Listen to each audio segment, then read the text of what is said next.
Capítulo 9 Educação e Religião P. Isso é coisa profunda, Sua Majestade.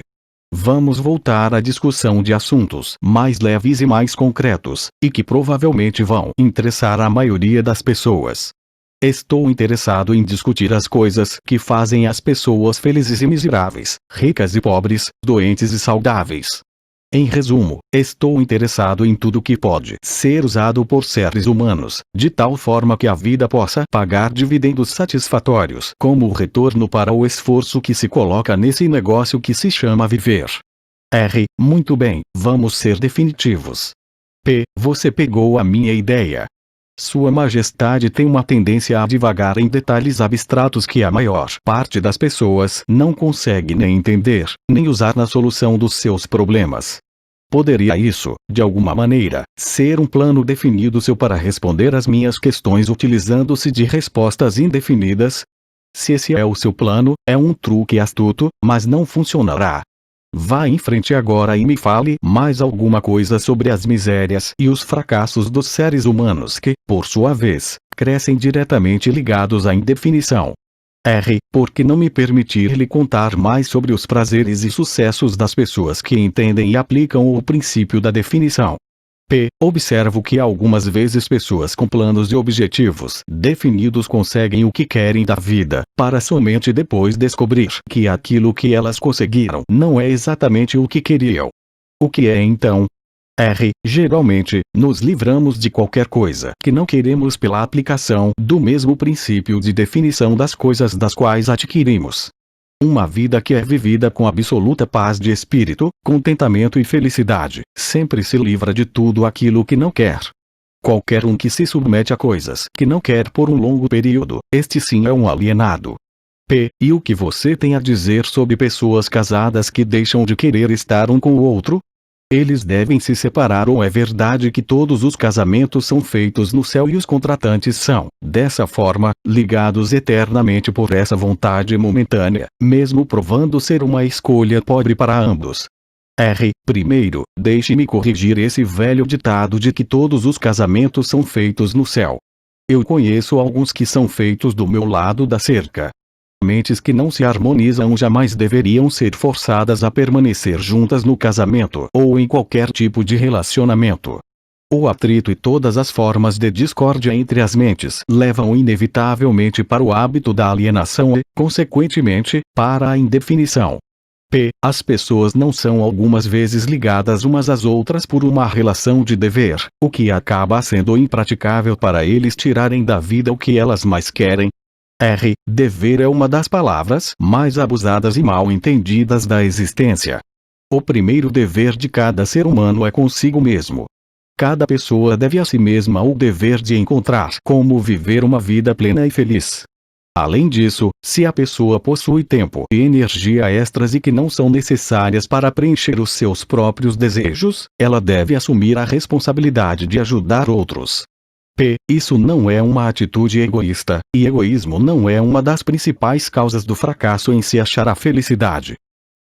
Mantenho exatamente a mesma frase que lhe disse antes, de que não existe maior dever do que aquele que devemos a nós mesmos. P. Uma criança não deve algo, no sentido de dever, aos seus pais, que lhe deram a vida e o sustento durante seus períodos de necessidade. De forma alguma. É exatamente o oposto. Os pais devem às suas crianças tudo o que eles podem dar a elas na forma de conhecimento. Além desse ponto, os pais normalmente mimam em vez de ajudar as suas crianças, tudo isso por um falso senso de dever que os faz satisfazer as suas crianças em vez de forçá-las a procurar e ganhar o conhecimento. P. Entendo o que você quer dizer. A sua teoria é de que o excesso de ajuda para os jovens os encoraja a se alienarem e se tornarem indefinidos em todas as coisas. Você, Majestade, acredita que a necessidade é um professor de grande sagacidade, que a derrota carrega consigo uma virtude equivalente e que presentes que não são merecidos, sejam de que naturezas forem, podem tornar-se uma maldição em vez de uma bênção. Isso está correto. Você conseguiu colocar a minha filosofia de forma perfeita. A minha crença não é teoria. É um fato. P. Então você não advoga a oração como um meio de alcançar fins desejáveis. Pelo contrário, advogo que a oração é poderosa, mas não o tipo de oração que consiste em palavras vazias, sem sentido e suplicantes. O tipo de oração contra a qual não tenho nenhuma força é a oração com um propósito definido. Eu nunca pensei na definição de propósito como sendo uma oração. Como ela pode ser? A definição é, em efeito, a única forma de oração em que alguém pode realmente basear-se. Ela, na verdade, posiciona a pessoa de forma que use o ritmo hipnótico para alcançar fins definidos, apropriando-se da grande fonte universal de inteligência infinita. Essa apropriação, no caso de você estar interessado, ocorre através da definição de propósito, persistentemente perseguida. Porque a maioria das orações falham. Elas não falham. Todas as orações trazem aquilo pelo qual se reza. Mas você disse que a definição de propósito é o único tipo de oração em que alguém pode se basear. Agora você diz que todas as orações trazem resultado. O que você quer dizer? Não há nada inconsistente com isso. A maioria das pessoas que reza recorre à oração somente após tudo ou mais ter falhado. Naturalmente, elas começam as suas orações com suas mentes cheias de medo de que as suas orações não serão atendidas. Bem, os medos então são realizados. A pessoa que começa uma oração com um propósito definido e fé inabalável de que vai alcançar o seu objetivo, coloca em ação as leis da natureza que transmutam os desejos dominantes de uma pessoa no seu equivalente físico. Isso é tudo o que se pode dizer sobre uma oração. Uma forma de oração negativa traz somente resultados negativos. A outra forma é positiva e traz resultados definidos e positivos. Poderia algo ser mais simples do que isso?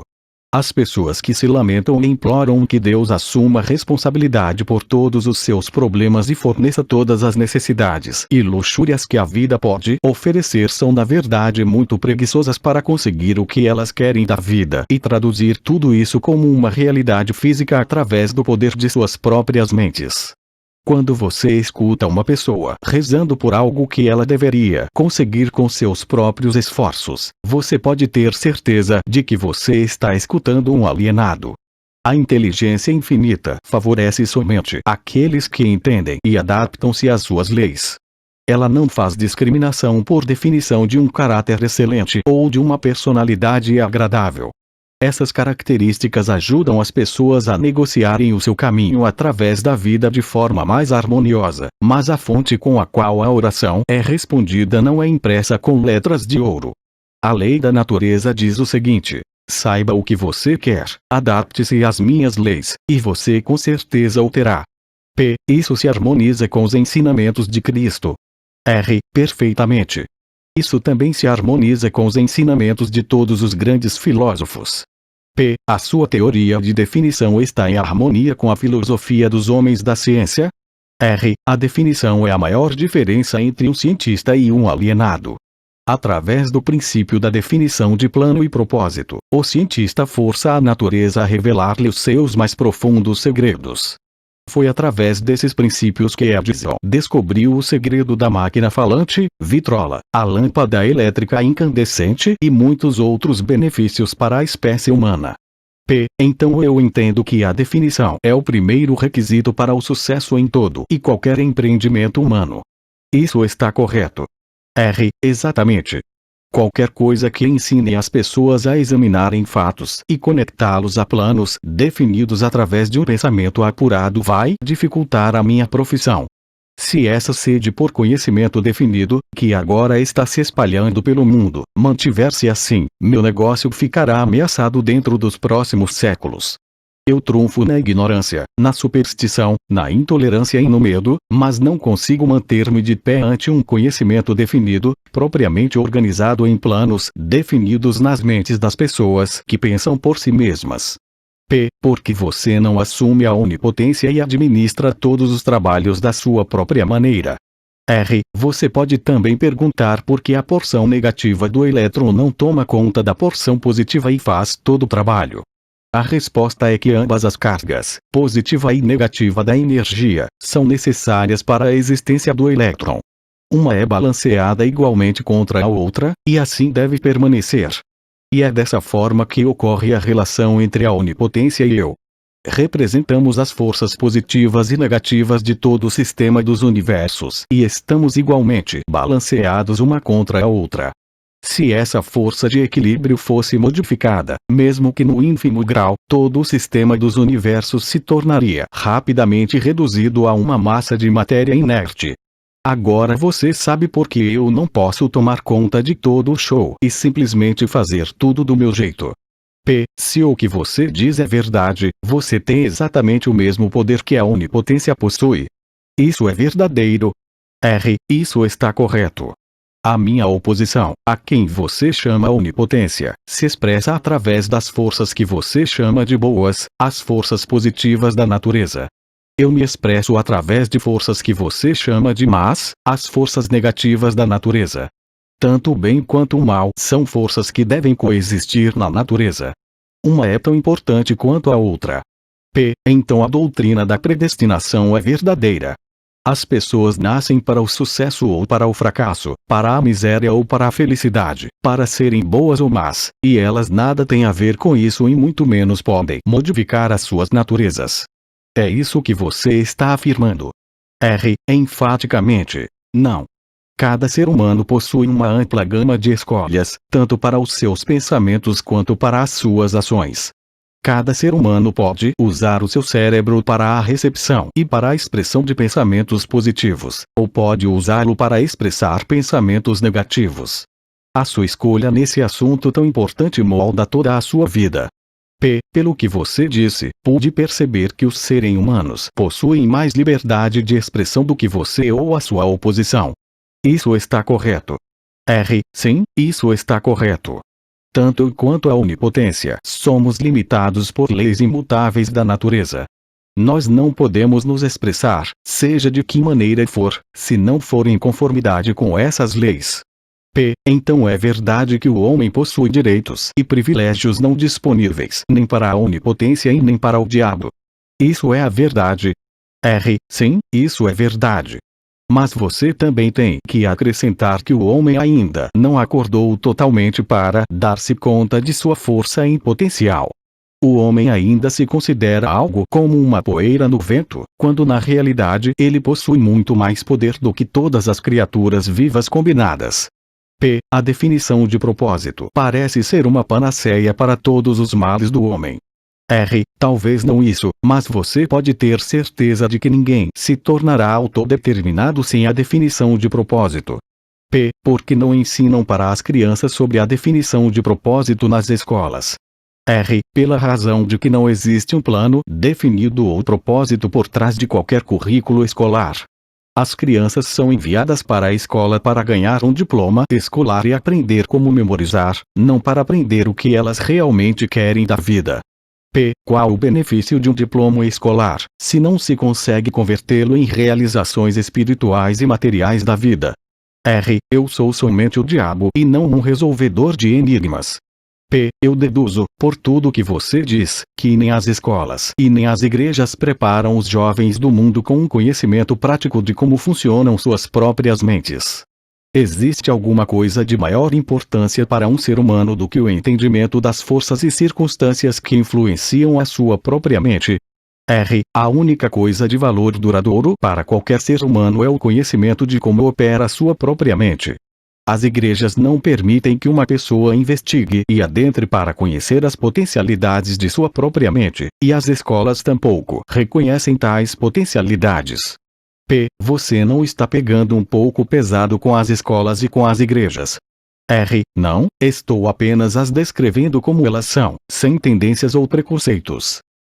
As escolas e as igrejas não são seus piores inimigos. Os seus líderes podem pensar que são, mas eu só me impressiono com fatos. A verdade é esta, se é que você quer saber. As igrejas são meus aliados mais úteis e as escolas estão logo atrás. De que forma específica ou em termos gerais você faz essa afirmação? Da seguinte forma. Tanto as igrejas quanto as escolas me ajudam a converter as pessoas para o hábito da alienação. Você consegue perceber que os indícios que você está levantando são substanciais, a ponto de macular a imagem de duas instituições que foram da maior importância e responsáveis pela civilização da forma como se conhece hoje. Se me dou conta. Minha nossa, eu me regozijo com isso. Se as escolas e as igrejas tivessem ensinado as pessoas a pensarem por si mesmas, onde eu estaria agora? Essa confissão sua desiludirá milhões de pessoas cuja única esperança de salvação está nas suas igrejas.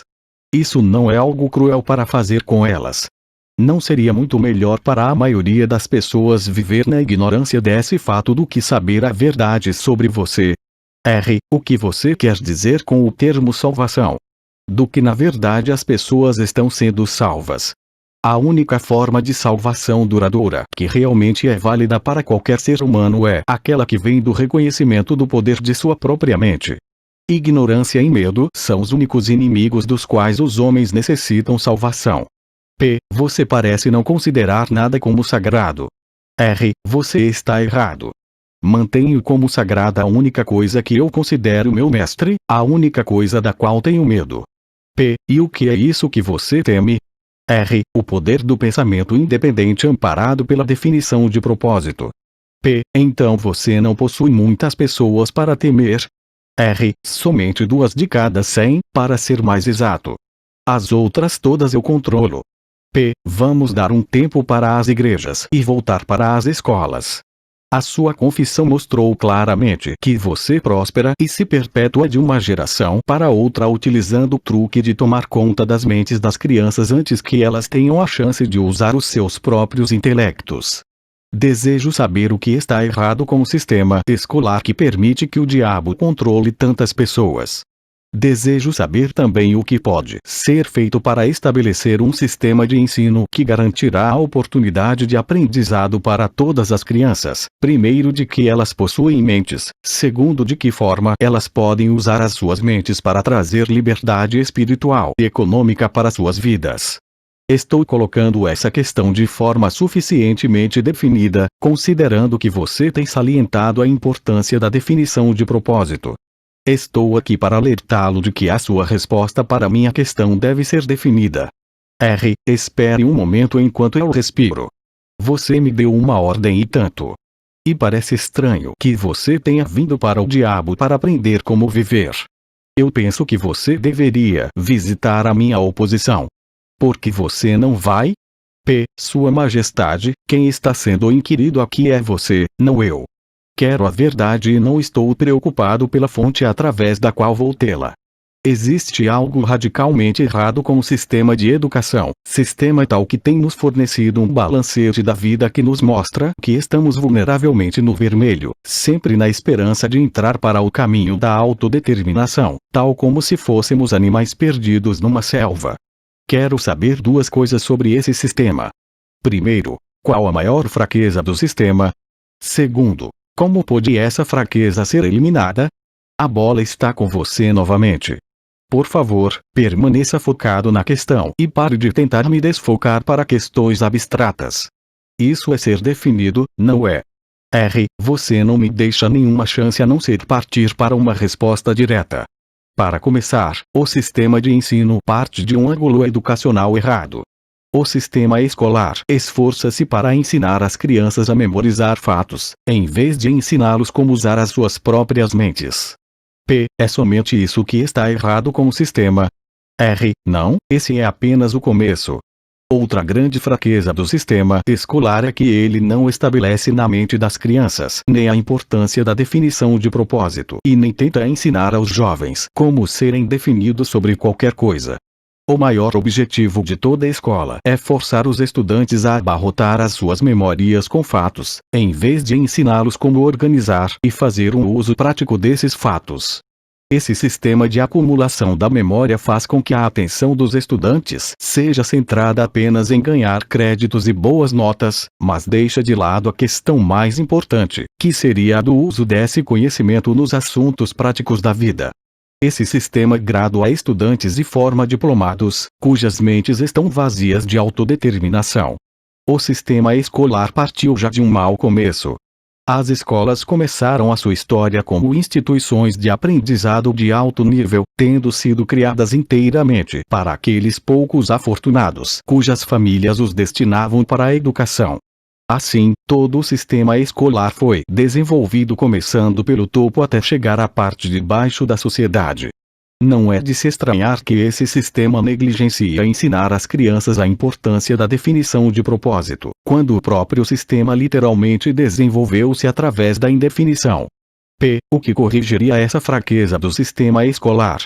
Vamos combinar que não vamos reclamar da fraqueza do sistema ao menos que estejamos preparados para oferecer um remédio prático, com o qual todo o sistema pode ser corrigido.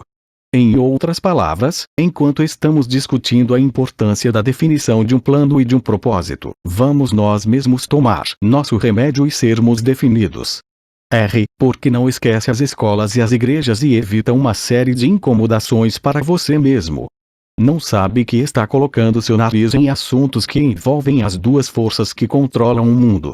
Vamos supor que você mostre a um mundo que as escolas e as igrejas são fracas e inadequadas para as necessidades dos seres humanos.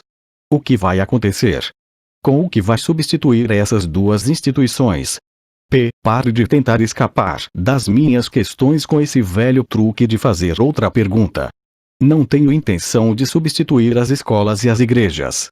Mas tenho a intenção de encontrar, se puder, um meio de fazer com que essas forças organizadas possam ser modificadas de tal forma que elas sirvam às pessoas em vez de as manter nas trevas da ignorância.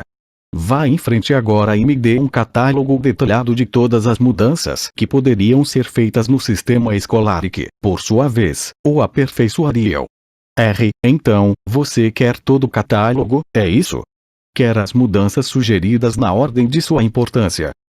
Descreva as mudanças necessárias na ordem em que elas vêm para você.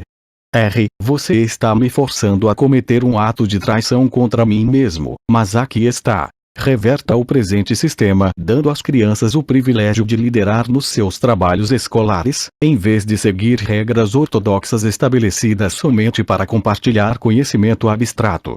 Deixe os instrutores servirem como estudantes e deixe os estudantes servirem como instrutores.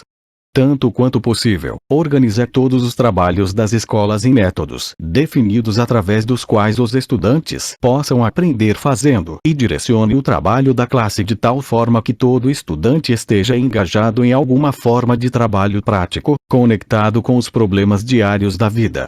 As ideias são o começo de todas as realizações humanas. Ensine todos os estudantes como reconhecer ideias práticas, que podem ser de grande benefício para ajudá-los a adquirir o que quer que seja que a vida exija deles. Ensine aos estudantes como fazer uma administração efetiva do tempo e, sobretudo, ensine a verdade de que o tempo é o ativo mais valioso disponível para todos os seres humanos, e também o mais barato. Ensine ao estudante os motivos básicos pelos quais todas as pessoas são influenciadas, e mostre a eles como usar esses motivos para adquirir as necessidades e os luxos da vida. Ensine às crianças o que comer, o quanto comer, e qual a relação existente entre uma boa alimentação e um corpo saudável. Ensine às crianças a verdadeira natureza e a função da emoção do sexo, e, sobretudo, ensine a eles que o sexo pode ser transmutado em uma força propulsora capaz de levar qualquer um ao topo de suas realizações. Ensine às crianças a importância de serem definitivas em todas as coisas, começando com a escolha de um grande propósito definido para a vida. Ensine às crianças o princípio do hábito, e de que este pode ser bom ou mau, usando as experiências do dia a dia como exemplo para elas. Ensine às crianças como hábitos tornam-se permanentes através do ritmo hipnótico e as influencia a adotar, enquanto ainda estão no início dos anos escolares, hábitos que as levarão a ter pensamentos independentes. Ensine às crianças a diferença entre derrota temporária e fracasso. E ensine a elas como procurar pela semente de uma vantagem equivalente que toda derrota traz consigo. Ensine às crianças a importância de expressarem seus próprios pensamentos sem medo, e ensine-as a aceitar ou rejeitar, por sua própria vontade, todas as ideias dos outros, reservando para si mesmas, sempre, o privilégio de as submeterem ao seu próprio julgamento. Ensine as crianças a tomarem decisões prontamente e a mudá-las, mesmo que sejam todas, vagarosamente e com relutância e nunca sem uma razão definida.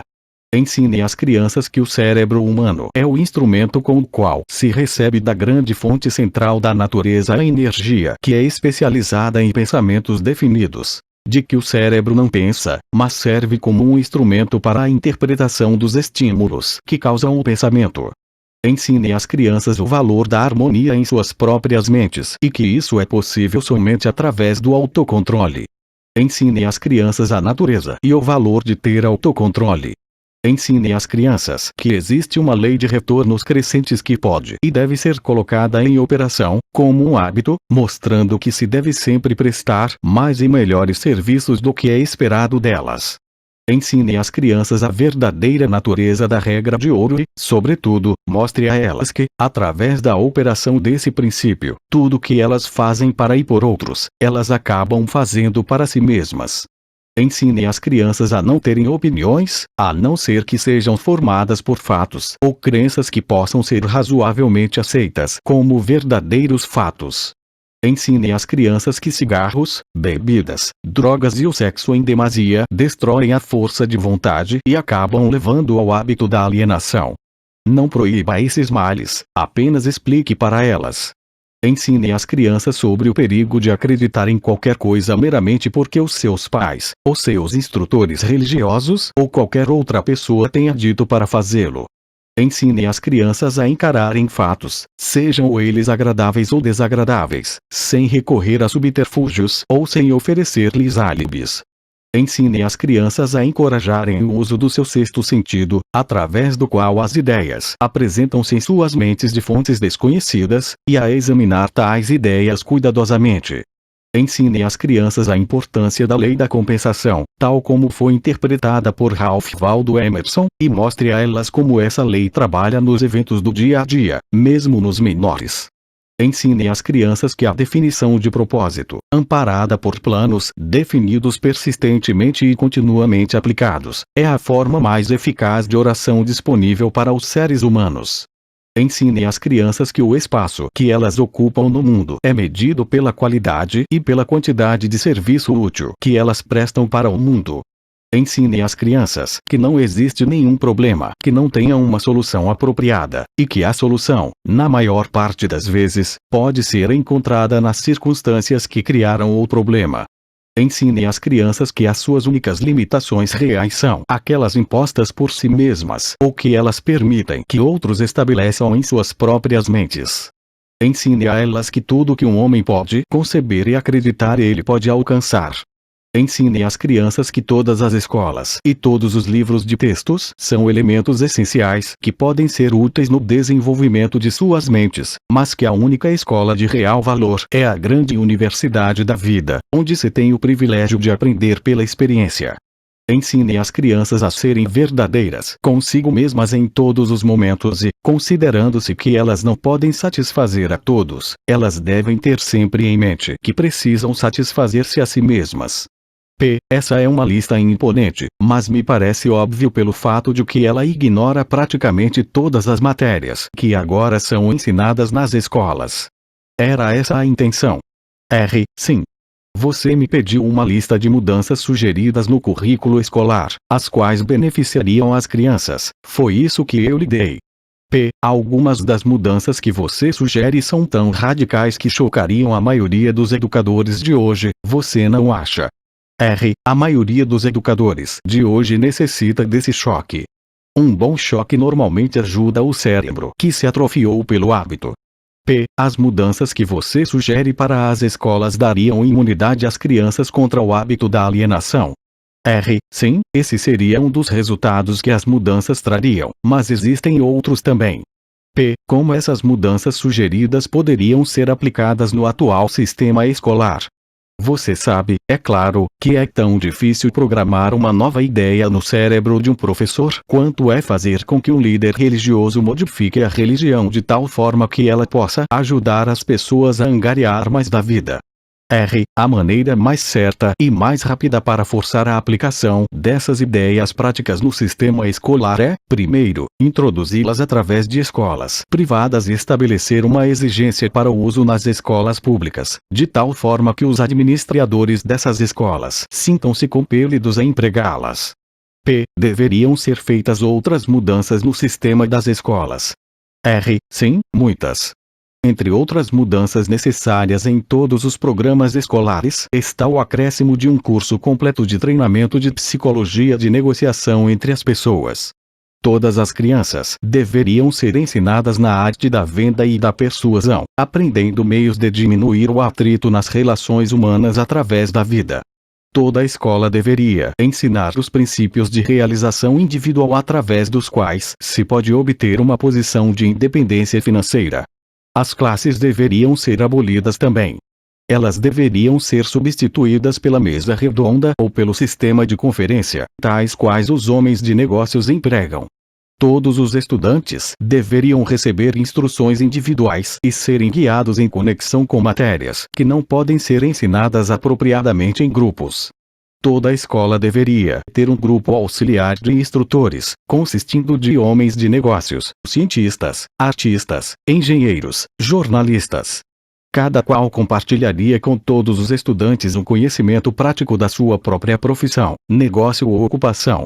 Essa instrução deveria ser conduzida através do sistema de conferência, a fim de economizar o tempo dos instrutores.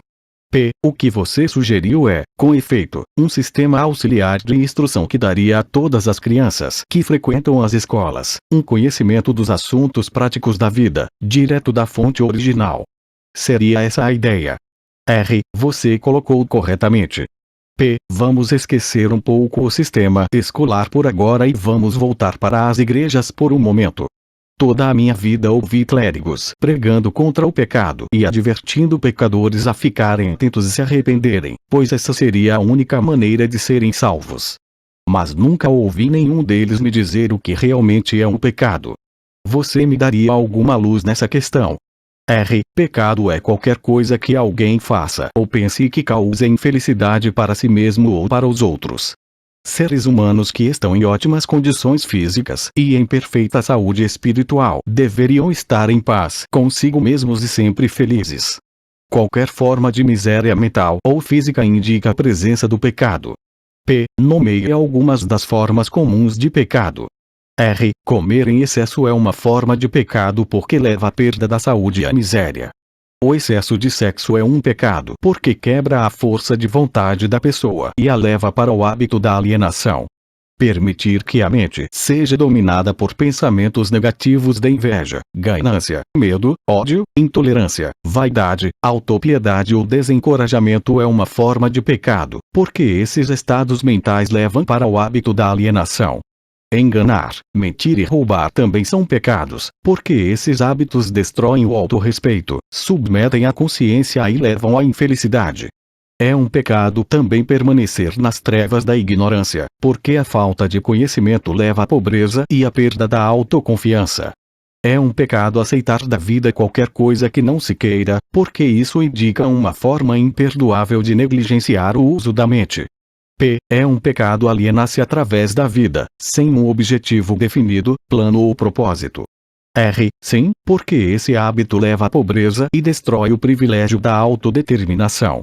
Ele também priva uma pessoa do privilégio de usar a sua própria mente como um meio de contato com a inteligência infinita.